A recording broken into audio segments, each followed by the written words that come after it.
नमस्कार दोस्तों, आज हम बात करेंगे एक ऐसी एकादशी की जिसका फल हजारों यज्ञों के बराबर माना गया है, आमल की एकादशी।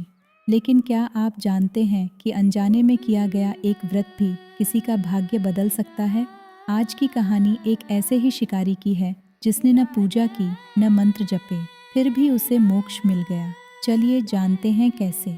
प्राचीन काल में वैदिश नाम का एक नगर था जहाँ चैत्रथ नाम के राजा राज्य करते थे। राजा बहुत ही धार्मिक और न्यायप्रिय थे।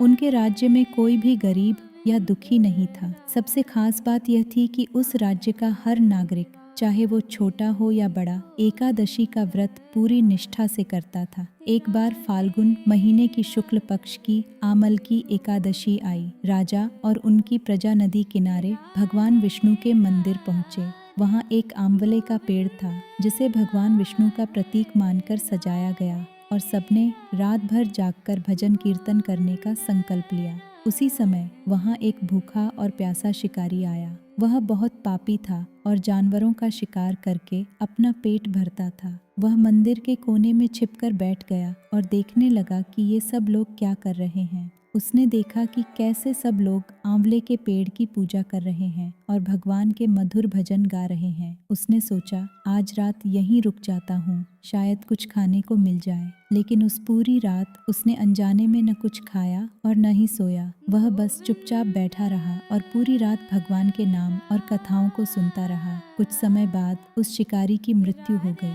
लेकिन अनजाने में किए गए उस आमल की एकादशी के व्रत के प्रभाव से उसका अगला जन्म एक महान राजा के घर हुआ।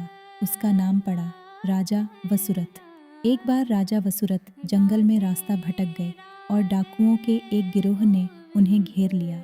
डाकुओं ने राजा पर अस्त्र शस्त्र चलाए, लेकिन चमत्कार हुआ। वो शस्त्र राजा को छू भी नहीं पाए और फूलों की तरह गिरने लगे।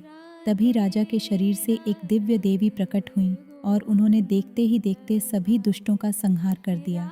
जब राजा की आंख खुली और उन्होंने डाकुओं को मरा हुआ देखा, तभी आकाशवाणी हुई, हे राजन, यह तुम्हारे पिछले जन्म की आमल की एकादशी के व्रत का फल है जिसने तुम्हारी रक्षा की है।